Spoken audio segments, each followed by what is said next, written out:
Olá, eu sou a Cristina Cuiabalha, gerente de pesquisa e meio ambiente do Sesc Pantanal, e estou aqui hoje para a gente conversar um pouquinho sobre o Pantanal, aqui na Conferência Ethos, aqui no canal, e espero que vocês aproveitem, que seja um bate-papo aí, que vocês possam interagir também, para a gente trocar essa ideia sobre esse bioma que é tão conhecido, mas ainda cheio de ameaças, e o que a gente pode fazer para cuidar do Pantanal juntos, né? O que cada um pode fazer diante dessa riqueza e desse benefício todo que o Pantanal gera para a gente.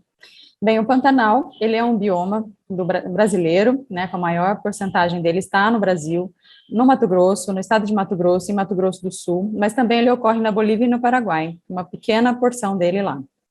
E aqui no Brasil ele ocupa uma grande extensão, são mais de 150 quilômetros quadrados, 150 mil quilômetros quadrados, e nessa extensão toda, é um dos biomas que tem muita interferência de outros biomas, como o Cerrado, né? A gente costuma dizer que o Pantanal é um bioma com diversas fisionomias de Cerrado.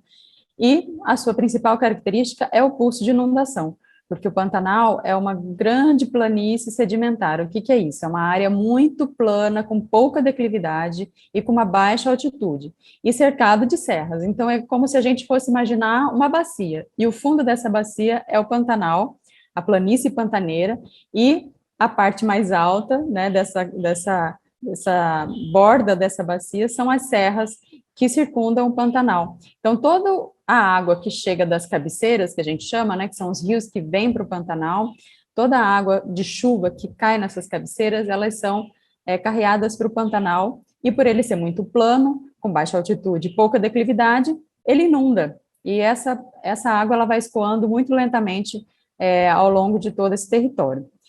E, portanto, o Pantanal, quando a gente pensa, às vezes, em Pantanal, a gente imagina uma área muito alagável, né? Uma área permanentemente alagável. E não é assim. Como eu disse, é um pulso de inundação. O Pantanal, ele enche e seca todo ano. Todo ano a gente tem essas estações, né? Chega a chuva e ele enche, ele vai secando, fica muito seco durante um período do ano e depois ele volta a encher. E essa dinâmica dessa inundação faz com que ele seja muito heterogêneo. Então, a gente tem muitos pantanais, diversos tipos de pantanais diferentes, pantanais mais secos, pantanais mais úmidos, pantanais que estão permanentemente cheios, outros que nunca ficam inundados, nunca enchem, e toda essa diversidade da paisagem traz também uma diversidade da sua fauna, né, da sua cobertura vegetal, e também da sua ocupação, né. O Pantanal, ele é um território que é marcado por uma ocupação humana muito importante na história aqui regional, né, de Mato Grosso do Sul. Aqui ocupavam originalmente diversos grupos indígenas que combateram aí a colonização durante muito tempo, resistiram a grandes batalhas e eles começaram a dominar o cavalo, por exemplo, dos espanhóis que chegaram aqui para dominar esse território, e também eles estavam muito adaptados, claro, a essa dinâmica de inundação do Pantanal, então eles tinham essa vantagem de estarem muito bem adaptados a essa dinâmica, eles venciam, então, muitas batalhas, mas muitos desses grupos foram dizimados, e o Pantanal, ele vem sofrendo uma ocupação muito grande, principalmente nos últimos 40 anos, com o desenvolvimento, né, de várias atividades aqui, do turismo, da mineração, e hoje a gente pensa, né, num Pantanal diverso, com cidades pantaneiras, com áreas rurais, comunidades tradicionais, grupos indígenas, então vale a pena a gente também pensar que é um território bastante heterogêneo culturalmente e também da sua natureza. Mas por que a gente fala sobre Pantanal? Por que a gente está aqui, né? Hoje eu estou aqui na Reserva Particular do Patrimônio Natural do Sesc Pantanal, a RPPN, e essa é uma área que já tem 25 anos aqui no Pantanal, né? Uma área que o Sesc criou para conservação, para pesquisa, educação ambiental e turismo, e durante esses 25 anos, a gente vem cuidando de um pedaço de chão de 108 mil hectares, que é a maior reserva privada do Brasil. E por que a gente desenvolve esse trabalho há tanto tempo, né? Porque o Pantanal gera muitos benefícios para a vida humana, né? Não só para a vida humana, mas falando aqui, né, de forma mais, voltando aqui para a nossa realidade, para o nosso contexto de vida humana, ele gera muitos benefícios quando ele está conservado, né? O Pantanal, ele tem o poder aí, toda a estrutura para que ele possa fazer uma purificação das águas, o controle das erosões, a mudança climática, ele consegue ter uma microrregulação dos efeitos das mudanças climáticas, mitigando esses efeitos, né? E ele também tem os valores culturais, que é exatamente esse histórico que ele possui tão rico, as possibilidades de contemplação, de lazer, de recreação, de manifestações culturais, tudo isso são benefícios que ele gera e a gente usufrui, né, em alguma medida.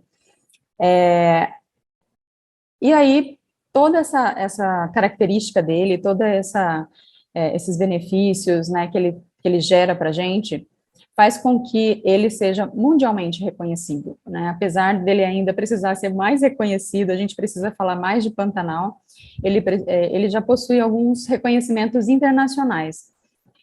Ele é patrimônio natural da humanidade, reconhecido pela Unesco, e ele também possui sítios Ramsar. Ramsar é uma convenção internacional que o país, né, que o Brasil é signatário, e a gente criou, então, né, foram criados desde então, desde a da assinatura dessa convenção, vários sítios Ramsar, que são as áreas úmidas de importância internacional.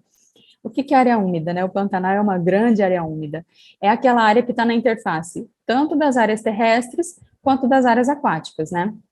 São áreas que oscilam entre fases terrestres e fases aquáticas. E essa convenção internacional reconhece áreas que têm áreas úmidas que têm uma importância internacional.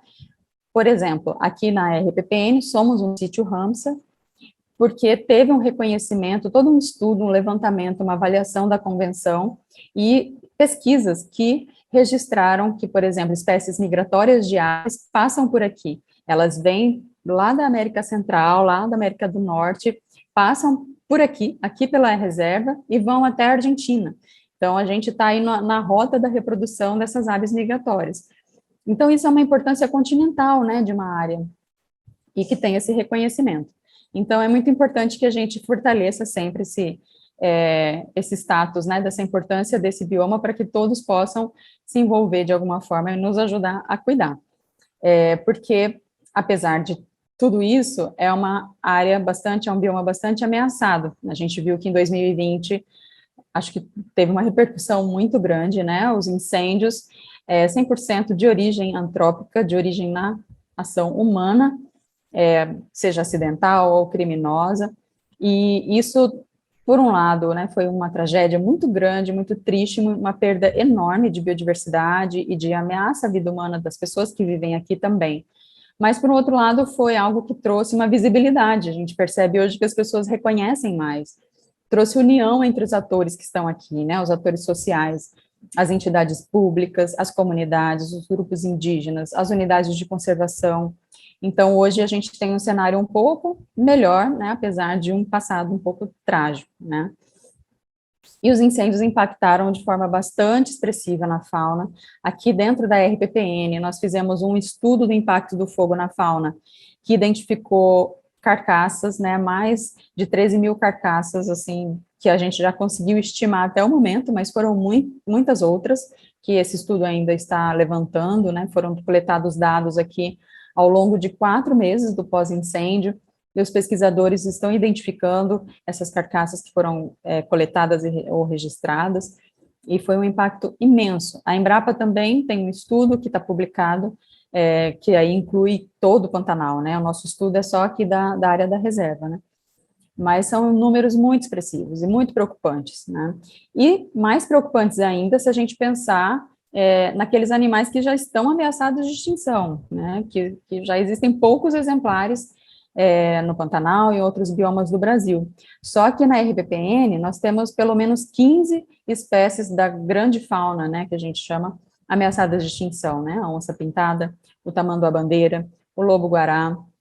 Então, são espécies bandeiras, assim, para a gente aqui, que a gente entende que se a gente tem um ambiente em que essas espécies estão ocorrendo, é um sinal que existe uma qualidade, né, desse trabalho que a gente tem empreendido aqui com tanto esforço. Mas o Pantanal também, né, essas espécies, elas não estão ameaçadas só pelos incêndios.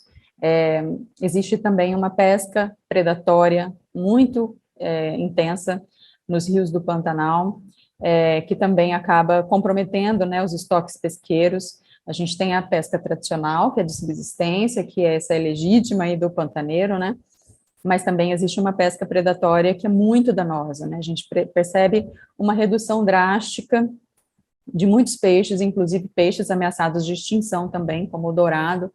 Então, é uma prática que a gente, infelizmente, ainda encontra muito e tenta controlar. E a pesca é um exemplo também para a gente pensar que todo e qualquer impacto em uma determinada espécie, em um determinado grupo, ela vai refletir em toda uma cadeia, né? A gente costuma dizer no Sesc Pantanal que tudo está conectado, e essa é a realidade. O impacto que a gente gera nos peixes, com essa sobrepesca, vai comprometer a disponibilidade desse recurso para os outros animais, como as ariranhas, como as aves que dependem desses bichos. E se esses animais que dependem dos peixes, se eles não têm alimento, os outros animais que dependem também desse recurso, né, desses animais que se alimentam dos peixes, também vão sofrer.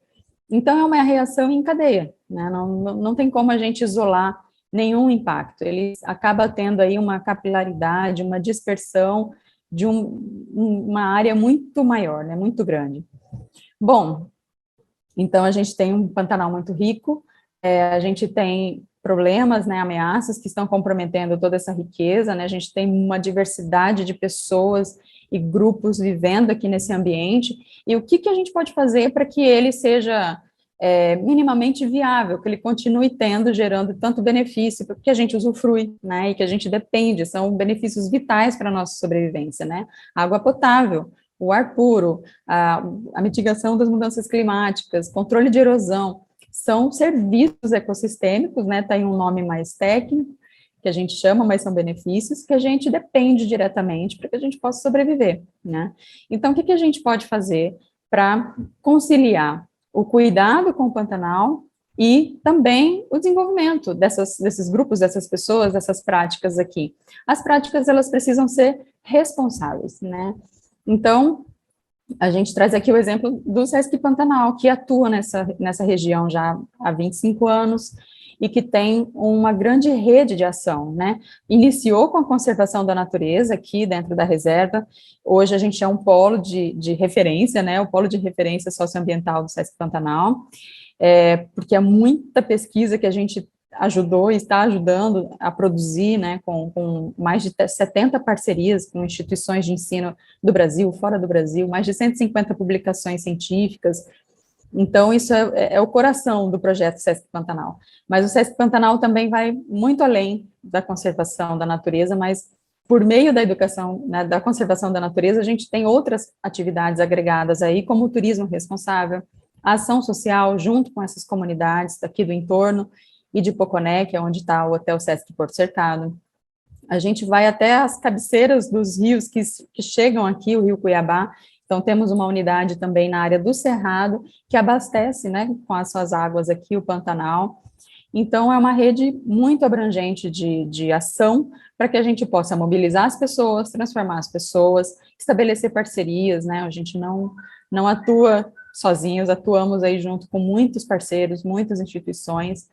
Uma ação também muito importante, que a gente estimula muito e pretende inspirar, é a participação em colegiados, para que a gente possa trocar ideias, evoluir, né, nesses diálogos, e estabelecer políticas públicas condizentes com o que o Pantanal realmente precisa, em termos de proteção, em termos de desenvolvimento, né. Então, essas são algumas das nossas estratégias que a gente espera poder, né, continuar impactando positivamente, porque a gente tem muito esse poder, né, de causar um impacto, e a nossa escolha é causar um impacto positivo, né, tentar mitigar ao máximo os impactos negativos que eles ocorrem, né, onde está a ação humana tem impacto negativo, mas a gente também tem uma potência enorme, cada um de nós tem uma potência enorme de causar um impacto positivo onde quer que a gente esteja.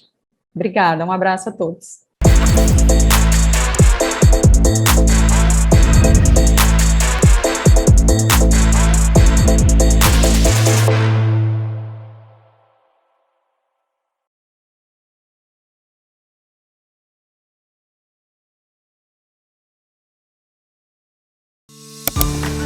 Música